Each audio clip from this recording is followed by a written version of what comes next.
Apa yang dia buat tu adalah antaranya adanya perjanjian dengan jin dan lain-lainnya yang panggil sebagai 7 keturunan kan. Tapi ramai orang faham contohnya macam tadi kan 7 keturunan ni, maksud 7 keturunan tu bukan maknanya bila seorang tu ada saka tu dia punya perjanjian hanya sampai keturunan yang ketujuh, tak.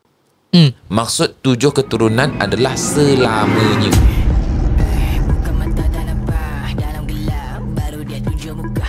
Kalau nampak awak kejar, apa guna cari tapi lari beribu tapak berjuta. Mari sini buka cerita, jangan takut ni alam kita. Di antara dua alam.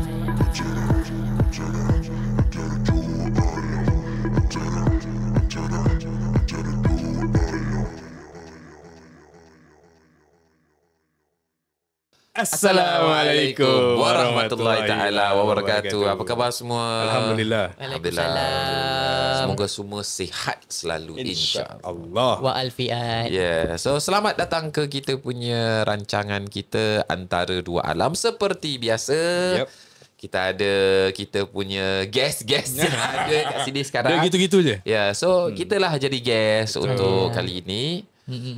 Dan kita sebetulnya ada beberapa orang yang hantar kita cerita-cerita hantu.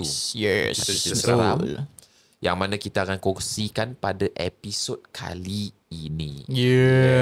Sebelum tu kita nak thank Yang tu Creative for sponsoring us di studio. Betul. So anyone who wants to do a podcast, upcoming podcaster ke apa, atau you nak meeting, you can just link up to the link below. Boleh contact dorang.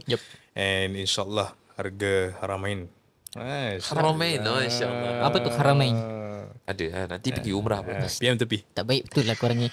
Also, please don't forget to like, share, subscribe, Subscribe, comment to Fadli Rosli YouTube Betul. channel. Sabar, Tekankan pada butang lonceng notification. InsyaAllah. Yes. Let's go. Before kita start, banyak orang suka Ustaz punya dad jokes. Tanya satu sebelum kita start. Ceriakan keadaan dulu sebelum kita start cerita seram. Ayo. You all dulu lah. That joke aku kena fikir lah. Come on. Okay. Okay. What does a Muslim people do when they want to close the door? Islam. Islam it. Islam it. Masya-Allah. Kata that joke. Kita tak boleh ketawa tau actually. Oh, tak ketawa We should have. Sudah ketawa je lah. Penat aku tak nak ketawa. Orang suka sih ada content. Okay, Ustaz give satu. tak tahu lah. Come on. You're the most dead over here. You're dead body final boss no. Terasa. Banyak-banyak telur. Telur apa yang dia nampak garang gangster punya.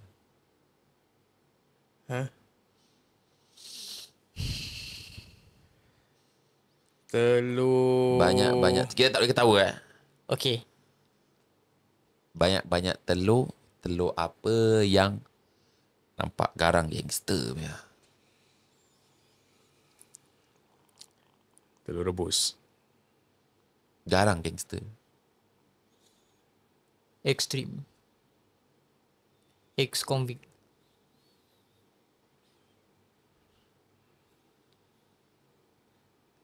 Dah, give up. Give up. Bagus. Telur puyuh. Kenapa? Nampak itu dia punya bentuk dia semua macam ada tattoo.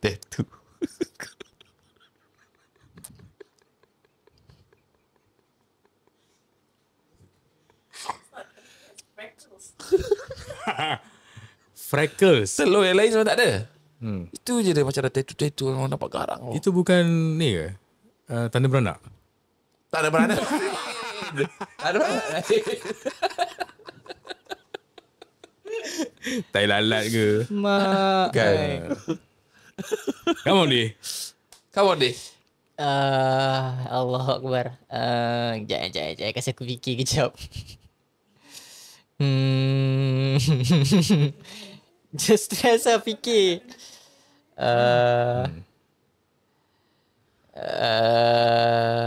Sekejap kasih aku fikir kejap.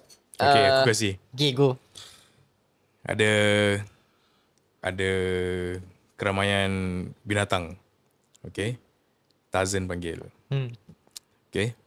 Satu binatang tak datang. Kenapa? Siapa? Salah. Apa dia?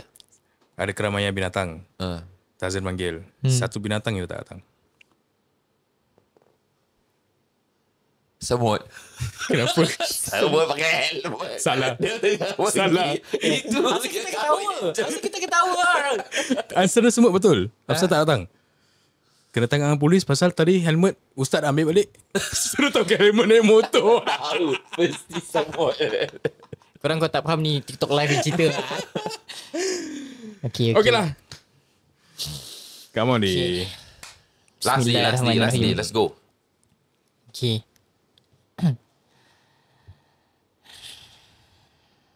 Okay. Dari tadi KK cakap lah. Padahal dia yang minta dia tu. Yang initiate. Itulah aku initiate tapi aku tak ada fikir. I haven't even had the time to think. Jaya. Give me some time. Kasih aku masa sikit. Okay. Banyak. Okay. Allahu Akbar. Sial dia. Okay. Banyak binatang. Binatang apa yang menyerupai kita? Menyerupai kita. Kerak. Apa? Kerak. Kerang binatang. Kerak tu apa? Bukan. Kera lah. Kera bukan kera. Aming.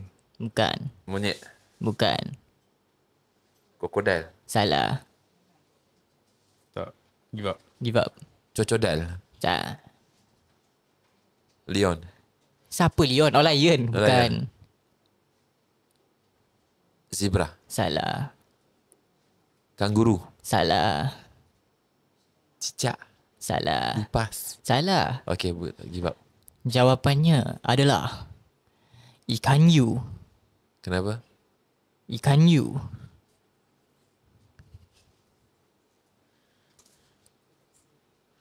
You? Okay, untuk minggu ini punya story. Untuk episod kali ini memang kita terus cerita hantu je lah ya. Okay, so untuk minggu ini kita ada lagi satu kiriman daripada yang bernamanya, mana nama dia tadi Umairah, berasal dari Johor Bahru. Oh, Ni dekat Telegram pendengar ada, daripada JB. JB. Shout out JB. Justin style. Bieber. Saya nak kongsikan satu kisah, iaitu kisah yang berlaku dalam keluarga saya sendiri, iaitu daripada ibu saya. Kisah ini berlaku sekitar tahun 1990-an di kawasan Jurong. Pada waktu tu, kepercayaan terhadap rawatan tradisional dan khidmat bomoh masih lagi kuat dalam kalangan masyarakat. Ramai yang memilih kaedah sedemikian sebagai alternatif apabila berhadapan dengan penyakit atau gangguan yang sukar dirawat secara perubatan moden. Kisah yang akan saya ceritakan ini adalah pengalaman benar yang dialami sendiri oleh ibu saya bersama seorang bomoh wanita yang dikenali dengan nama samaran Kak Nab. Kak Nab.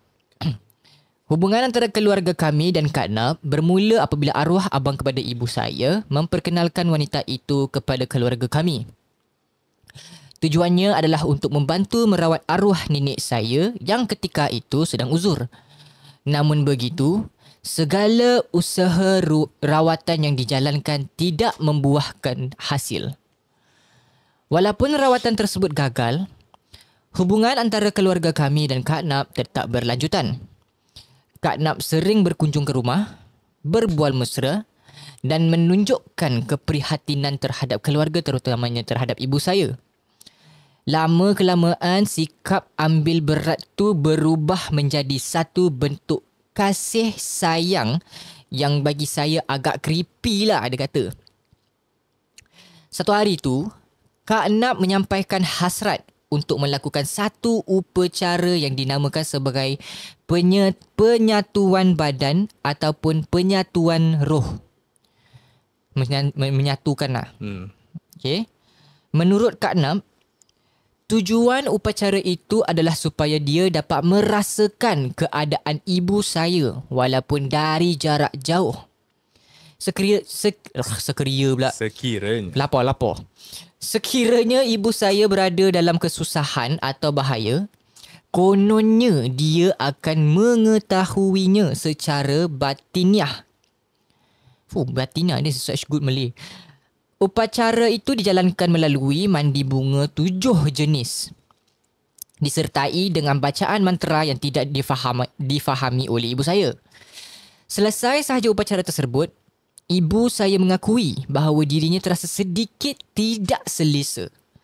Jadi beberapa hari selepas upacara itu, Kak Nap call kakak kepada ibu saya, iaitu makcik saya, dalam keadaan gelisah. Kak Nap mengadu yang tubuhnya rasa panas dan tidak tenteram. Lepas tu Kak Nap tanya ibu saya pergi mana. Makcik saya jawablah yang ibu ada di masjid. Macam biasa, dia pergi ke majlis ilmu dan healing di sana. Sejak malam itu, keadaan mula berubah. Ibu saya sering merasa seolah-olah ada sesuatu yang memerhatikan dirinya, terutamanya ketika berada di masjid atau bersendirian. Alhamdulillah. Allah. Pada awalnya, ibu cuma anggap perasaan itu datang daripada penjaga yang pernah disebut oleh Kak Nap sebelum ni. Namun hakikatnya sesuatu yang jauh lebih menakutkan sedang menanti. Tidak lama kemudian, Kak Nap call ibu saya. Katanya Kak Nap tak mampu tahan kesan daripada penyatuan roh tersebut. Tubuh Kak Nap semakin panas dan dia minta supaya dilakukan satu lagi upacara yang kali ini untuk memutuskan penyatuan yang telah dilakukan sebelum ini. Upacara pemisahan dijalankan pada waktu senja. Masih dengan kaedah mandi bunga dan bacaan tertentu. Setelah selesai, Kak Nap suruh ibu saya supaya bermalam di rumahnya sebab hari dah lewat malam. Ibu pun setuju je. Malam tu, suasana rumah Kak Nap sunyi. Semua sudah bersiap untuk tidur. Tapi tak lama lepas tu, anak Kak Nap tiba-tiba berlari ke arah Kak Nap dan dalam ketakutan dia kata, Ibu, ada hantu. Kata-kata spontan itu buat ibu saya rasa tak sedap hati. Tapi ibu cuba tenangkan diri dan fikir positif yang mungkin anak Kak Nap itu hanya berkhayal. Malam tu, masa ibu cuba melelapkan mata, pandangannya tertumpu pada satu sudut dinding di bilik. Dari celah siling kelihatan ada kepulan asap putih perlahan-lahan keluar dan semakin lama semakin tebal. Asap itu turun ke bawah, berpusar dan akhir... Dia masuk Indon berpusar tu kira macam mana? Berpusar dia pusing-pusing. Berpusar dan akhirnya membentuk sosok seorang wanita tua berambut. So dia daripada pusing-pusing tu dan terus jadi perempuan tua. Rambut kusut, kulitnya keriput dan matanya merah menyala. Rupa parasnya menyerupai nenek kebayan. Ibu saya cuba untuk bangun tapi badan ibu kaku. Mulut terkunci, lidah kelu dan hanya mata sahaja yang mampu bergerak. Makhluk itu berdiri di tepi katil sambil tersenyum. Senyumannya sangat menyeramkan sambil tengok ibu. Tak lama lepas tu, katil ibu saya mula berayun perlahan-lahan seolah-olah ada tangan yang tengah dodoikan ibu tidur. Walaupun masih sedar sepenuhnya, ibu saya tak mampu bersuara atau melawan. Akhirnya sebab ketakutan yang amat sangat, tanpa sedar ibu pun tertidur. Besoknya bila terjaga pada awal pagi sekitar jam 7, ibu saya tanpa berlengah terus kemas barang. Lepas tu mengetuk pintu bilik Kak Nap dan maklumkan yang ibu nak balik. Kak Nap awalnya suruh tunggu dulu sebab nak hidangkan sarapan tapi ibu menolak. Ibu saya dah takut sangat masa ni. Beberapa hari kemudian, Kak Nap call makcik saya untuk bertanyakan keadaan ibu. Makcik saya ceritalah apa yang dah berlaku pada ibu. Tentang asap yang muncul dari siling, tentang sosok nenek kebayan dan tentang katil yang berayun sendiri. Tapi jawapan Kak Nap sangat mengejutkan. Dengan nada yang tenang, dia cuma kata, "Oh, tu orang saya." Kata-kata itu sudah cukup membuatkan seluruh keluarga terdiam. Rasa ngeri dan takut menyelubungi semua yang mendengarnya. Sejak hari itu, hubungan antara keluarga kami dan Kak Nap terus terputus. Tiada lagi panggilan, tiada lagi kunjungan dan semuanya berakhir di situ. Sejak kejadian tersebut, ibu saya tidak lagi mempercayai khidmat bomoh atau apa-apa bentuk amalan mistik. Bagus. Peristiwa di rumah Kak Nap menjadi titik tolak perubahan hidup ibu. Satu pengalaman yang meninggalkan kesan mendalam dan hingga ke hari ini, kisah itu masih segar dalam ingatan keluarga kami. Ibu saya ni, saya sendiri pun kadang tak tahu nak jelaskan macam mana. Dia ada satu aura, satu daya tarikan yang susah nak diterangkan dengan kata-kata. Orang senang selesa dengan dia, terutama sekali budak-budak kecil. Masa usia ibu saya dalam lingkungan belasan tahun, dia rapat dengan seorang budak perempuan di kampung. Mereka selalu main sama-sama macam adik dan kakak. Tapi satu hari, tiba-tiba keluarga budak tu datang cari ibu saya dan wajah cemas. Katanya anak dia asyik mengigau, menyebut-nyebut nama ibu saya berulang kali sampai menangis meracau seolah-olah tak nak lepaskan sesuatu yang tak nampak. Lebih mengejutkan, ibu kepada budak tu mula menuduh ibu saya menggunakan sesuatu, kononnya ilmu atau guna-guna, yang buatkan anak dia jadi macam tu. Tuduhan tu memang tak masuk akal. Umur barulah belasan tahun, bukan tahu dan faham bab-bab mistik ni. Tapi itulah, sejak hari tu, ibu saya mula sedar yang mungkin ada sesuatu pada dirinya. Bertahun-tahun kemudian, arwah abang kepada ibu saya, which is pakcik dia, jatuh sakit. Isteri pakcik saya ajak ibu saya untuk bawa pergi berjumpa dengan seorang ustaz untuk sesi ruqyah. Nak cuba rawatan Islamik pula. Tapi semasa rawatan sedang dijalankan, bukannya pakcik saya yang bereaksi. Sebaliknya ibu saya yang sendiri yang tiba-tiba jadi tak tentu arah. Ustaz tu perasan perubahan tu. Dia tanya ibu saya berapa soalan tentang simptom yang dia alami. Ibu saya tik dekat kertas tu simptom yang dia alami. Akhirnya ustaz tu kata, "Puan, biar saya rawat puan dulu. Lepaskan saja kalau ada yang terbeban. Jangan lawan." Tapi ibu saya tetap lawan. Dia tahan semua rasa tu masa sesi-sesi ruqyah, tak bagi diri dia hanyut dalam keadaan tu. Lepas rawatan selesai, ustaz tu pesan supaya ibu saya datang buat rawatan susulan. Tapi dia tolak dengan lembut. Katanya selagi mampu, dia akan cuba berikhtiar sendiri. Kalau dah teruk sangat atau di luar kawalan, barulah dia akan consider untuk buat rawatan ruqyah. Dekat sini, saya sebagai anak nak minta pandangan ustaz tentang kisah ibu saya ni. Sebab kadang-kadang saya pun terkena tempias juga. Cuma nantilah saya akan ceritakan. Terima kasih dan minta maaf sebab panjang sangat cerita saya ni. Semoga Allah mempermudahkan segala urusan duniawi dan ukhrawi kepada semua yang menjayakan podcast Antara Dua Alam. Assalamualaikum. Waalaikumsalam. Anjong ya cerita ya. Jangan berpenuh. Alhamdulillah. Okay, silakan. Okay, Firul, from your point of view, what do you think? Daripada bomoh apa ni semua. Sebab I think untuk orang-orang dulu, it's quite common. Yeah. Kalau diorang ambil khidmat bomoh. Sebab dulu bomoh ni adalah kita panggil orang pandai. Orang pandai. Correct. Jadi kalau anak sakit ataupun contohnya orang ada hajat-hajat tertentu ke ataupun kita sendiri sakit ke apa, biasanya orang-orang dulu akan pergi bomoh. Betul. Yes. Dan Dia kira daripada macam bomoh, doktor lah. Sebab daripada bomoh itulah yang orang-orang dulu dapat saka-saka lah apalah ni semua. Saka harimau lah, saka pahlawan lah, Buaya. saka buaya putih atau buaya hitam. Itu adalah daripada yang bomoh-bomoh ni. Yang pasal dulu diorang ingatkan apa yang bomoh-bomoh ni baca ni adalah ikut syariat Islam. Betul. Padahal tidak. Padahal apa yang dia buat tu adalah antaranya adanya perjanjian dengan jin dan lain-lainnya yang panggil sebagai 7 keturunan kan.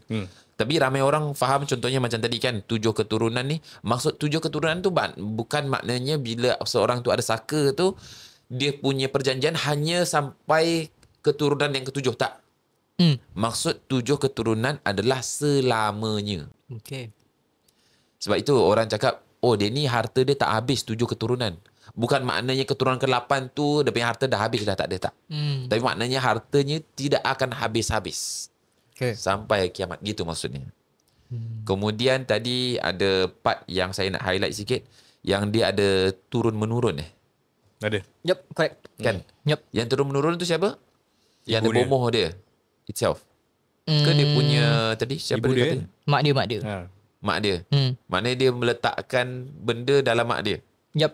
Dia is a process ritual called penyatuan roh atau penyatuan badan. That one. Hmm. Dalam Islam boleh tak macam itu? Tak boleh. Tak boleh. Haram. Haram tak? Haram. Hmm. Sebab sebelum masuk kata kenapa dengan haram apa semua, first thing adalah ketika seseorang itu memasukkan, jangankan masukkan ke badan patient. Kita bawa assistant, masukkan benda dalam badan assistant walaupun niat untuk membantu pesakit, tetap diharamkan. Tak boleh. Sebab apa? Islam menjaga kesihatan daripada dalaman, luaran dan juga mental. Kalau ada sesuatu yang membahayakan jiwa, Memudaratkan. fizikal, memudaratkan dan juga mental, maka diharamkan dalam Islam. Dan memasukkan sesuatu dalam badan seseorang dalam waktu yang Singkat. nak cakap terus tak, waktu yang nanti waktu yang berjalan tu, nanti bahagian mentalnya dia akan terganggu, Merosot lah. merosot. Maknanya apa? Memory dia akan hilang. Kemudian susah untuk fokus. Yang ketiga adalah bila kita berbual dengan dia tu lambat. Loss. Lost. Dia macam wifi lambat. Tu. This is you cakap kalau kita letakkan barang, letakkan benda dalam, even so for good means, maksudnya kalau orang nak ubatkan orang, ada assistant, you letak, kononnya dia perantaraan lah, pun salah juga kan? Salah juga tak boleh. Tak boleh. Kemudian yang berikutnya adalah ketika dia tengah jalan seorang, lalu tempat-tempat yang kurang baik, terus benda boleh masuk. Senang. Maknanya badan dia dah tak ada dinding, dah tak ada penghalang lagi. Itu yang akan membahayakan. Maka sebab itu benda-benda macam ini, once kita nampak benda macam ini, cepat-cepat kita jangan berubat dengan orang tu. Kalau boleh jauhkan dan lain-lainnya. Ini adalah dia punya what you call it, red flag lah, ataupun sesuatu yang perlu kita berjaga. Yep. So kalau ada orang takak dengan korang yang dia nak buat satu ritual yang mana dia kata tu penyatuan roh. Dia nak satukan roh dia dengan roh kau supaya dia boleh rasa daripada jauh.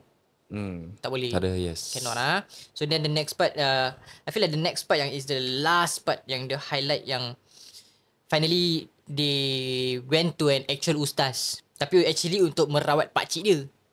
Tapi yang kena tempiasan dia is mak dia. And I believe from what I read is macam, what I understand mungkin tak salah is ni years later.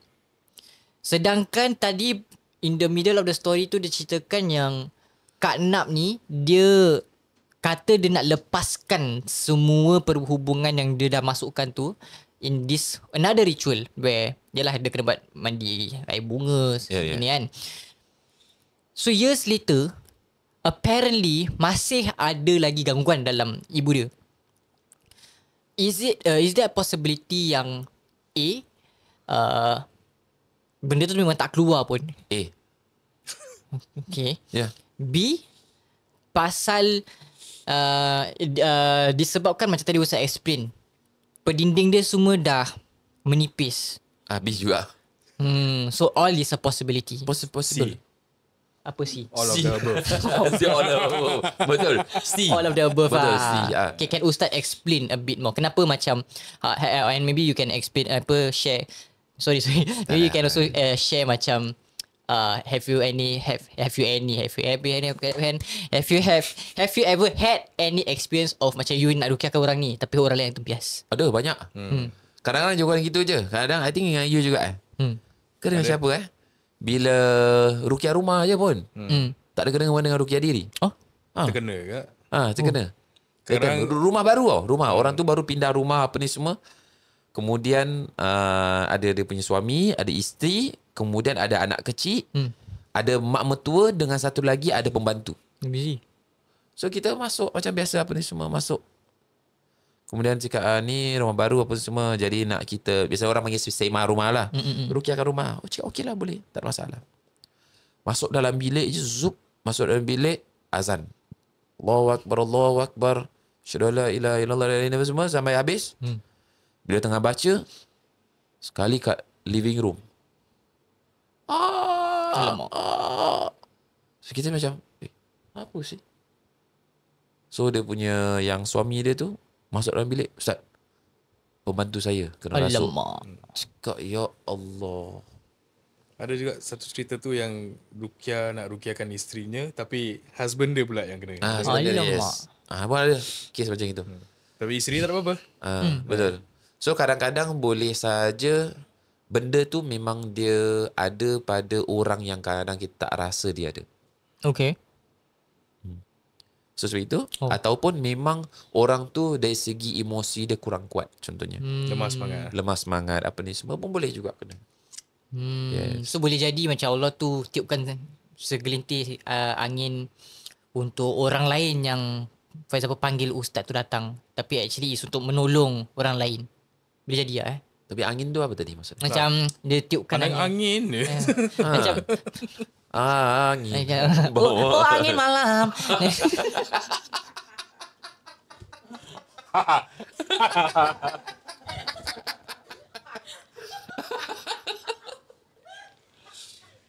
Allah. Betul lah. Dia kena rukiah. Nak tengok nanti live rukiah tu. Angin malam. Macam mungkin Allah dia tiupkan. Tak ada Allah Macam dalam hati dia lah. Macam gerakkan hati. Gerakkan hati. Maafkan saya. Angin malam.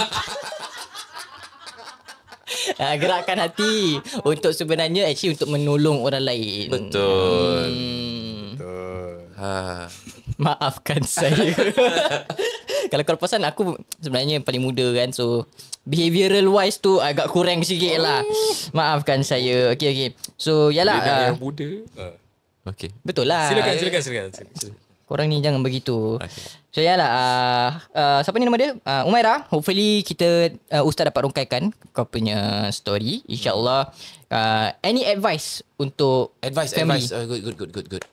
The advice first kali sebab masa tu I tak tahu kalau dia pernah, maknanya mak dia apa semua pernah buat any perjanjian dengan bomoh tu. Itu I tak tahu. I mean if you kalau dia tak sebut pun kadang-kadang dia ada buat perjanjian. Correct. Maksudnya? Perjanjian untuk bekerja sama. Okay. Maknanya kalau contohnya kalau dia buat perjanjian kan. Jadi yang maknya boleh berobatkan orang, maknya boleh buat mengurut secara tiba-tiba dan lain-lainnya. Okay. Dia boleh sampai ke situ. So my advice adalah kalau boleh baca ikrar pemutus. Ini pertama. Macam nak dapat ikrar pemutus tu? Minta ID. Nanti ID letak dalam description. Kat description box. Kamu tak tahu. Kat bawah. Tapi make sure bila nak baca tu ada orang sebelah. Ada orang sebelah. Yes. Okay, tu. Yang kedua, taubat nasuha. Takutnya terjadi lagi tu disebabkan dosanya itu masih ada lagi. So taubat nasuha paling penting sekali. Minta dengan Allah Subhanahu Wa Taala biar kita tak mengulangi lagi dosa yang sama. Yang ketiga, perbanyakkan baca surah Al-Baqarah. Okay. Kalau tak dapat baca satu surah dalam satu hari tak ada masalah. Baca setiap hari satu muka surat pun jadi tak ada masalah. Sebab antaranya paling baik surah untuk dibaca untuk menghilangkan gangguan antaranya adalah surah Al-Baqarah. Ini 3. Amalkan ni. Okay. InsyaAllah maknya akan okey. InsyaAllah. Oh, I missed a point. Mungkin Ustaz boleh explainkan untuk yang kurang tahu. Pasal there's this one paragraph, dia explain upacara tu dijalankan melalui mandi bunga 7 jenis. Okay. Adakah ia termasuk daripada, mungkin untuk yang tak tahulah, okay? Dalam sejenis ilmu sihir hitam ataupun putih. Pasal dia dah masukkan roh. Oh, Correct? betul. So pasal kalau masukkan roh ni is black magic. Tapi dia punya penggunaan dia is bunga 7 jenis. Tapi yang mana yang kita belajar is kalau menggunakan barang yang suci, dia termasuk dalam sihir putih. So macam mana nak bandingkan ni? Okay. First kali, I nak betulkan tu semua. Okay. Semua tu salah. Oh, maafkan saya. Okay. Angin One. malam. Saya nak betulkan dulu. Okay. Maksud itu, maknanya daripada, bukan you punya ini tau. Cerita tu. Cerita tu. I Okay. nak betulkan cerita tu. Sebetulnya yang dia masukkan roh tu bukan roh. Gitu je. Dia cakap penyatuan roh kan? Betul. Bukan roh. Maknanya saya punya roh masuk dalam you punya badan. Betul. Penyatu. Tak boleh. Tak akan terjadi. Sebab apa dalam Quran kata Allah SWT berfirman, yas'alunaka 'anir ruh. Telah bertanya kepadamu wahai Nabi Muhammad tentang roh. Qulir ruh min amri rabbi. Katakanlah roh itu adalah urusan Allah Subhanahu Wa Taala. Bukan ketentuan daripada diri kita dan bukan kita ada kekuatan untuk memindahkan roh ke mana-mana pun. Okay. Bukan kerja kita. Betul. Begitu juga dengan orang yang dah meninggal. Dia tak ada bila orang dah meninggal dia akan masuk ke alam kubur. Dia tak ada bila roh tu dah maknanya kalau orang tu dah meninggal, roh tu akan datang bila time hari raya, tengok keluarga. Tak, itu bukan daripada agama Islam. Agama lain, yes. Okay. Itu kepercayaan mereka. Okay? Tapi kalau agama Islam, tak ada unsur yang seperti itu. Yang Maka, datang lagilah jin untuk buat upacara penyatuan roh, tak. Tapi memasukkan jin ataupun khadam, yes. Itu saya nak betulkan. Maknanya jin yang masuk dalam badan dia sehingga berperilaku bukan sama macam manusia. Okay. Itu yang pertama. Yang kedua, mandian bunga. Boleh tak mandian bunga? Boleh tak mandi bunga? Boleh. Boleh, tak ada masalah. Dalam Islam kan semuanya sunnah untuk mewangikan diri sendiri. Bagus. Kebersihan pun perlu dijaga dalam Islam. Maka diperbolehkan untuk mandi bunga tanpa ada ritual, jampi-jampi tertentu. Nak mandi saja, nak mewangikan diri, boleh silakan. Tapi kalau mandi ada dengan jampi-jampi tertentu, perlu dengan malam-malam tertentu, pada waktu-waktu tertentu, maka tidak diperbolehkan. Okay. So maknanya, itu jatuh ke sihir putih ke sihir hitam. Biasanya kalau sesuatu yang digunakan tak ada unsur najis, itu adalah sihir putih. Okay. Sesuatu yang ada kena-mena dengan najis dipanggil sebagai sihir hitam. Okay. Gitu. Begitu. So jelas ya, jelas. Jelasin ya. Angin malam. Oh, angin malam. Okay, harap korang semua have learned something new insyaAllah for today's episode. Anything for you, my brother? No, I think the takeaways is jangan buat perjanjian dengan jin. Yes. I think dirumuskan lah. Sebab I think when I read back everything, ada perbuatan macam menyatukan roh and everything. Menyatukan roh this the same macam buat janji dengan jin, betul tak Ustaz? Betul. So jangan. Okay. And I think that's all for me. Anything from you? Yeah. Dah itu je tadi. Oh, so finish already lah. Okay So lah. yeah, Alright. please. Sabar karabai. Ya. So jangan lupa subscribe, like dan juga share dan komen di bahagian ruang komen kalau you nak kita panggil siapa-siapa ke ataupun you nak kasih any feedback pun also boleh kasih juga. Kita Boleh masih DM kita. mengalu-alukan InsyaAllah. untuk orang Yes. datang jadi guest. Alu-alukan. Yes. InsyaAllah my Malay very good. So, Mengalu-alukan. Oh, Mengalu-alukan. Halo. Malay good, English good, Chinese? Chinese 一点点. 一点点lah. Ya, itu. Laundry lah. Okay, Okay. insyaAllah kita akan jumpa pada episod Sabar belum berikutnya. lagi. Sebelum tu kita nak thank Yang Tu Creatives kerana telah sponsorkan kami dengan studio yang sangat comfortable ni, alhamdulillah. So kalau korang looking for any space untuk korang record a podcast, kalau korang up and coming podcast, ataupun korang just looking for a space for untuk korang have a meeting atau just want have a space for yourself, boleh contact Yang Tu Creatives dekat bawah sini, insyaAllah. Harga yang berpatutan. InsyaAllah. Again, please do like, share, comment, subscribe and tekankan pada bell notification tu. InsyaAllah. We see you again in the next episode. Assalamualaikum. Bye. Waalaikumsalam. Lagi last. Oh, angin malam.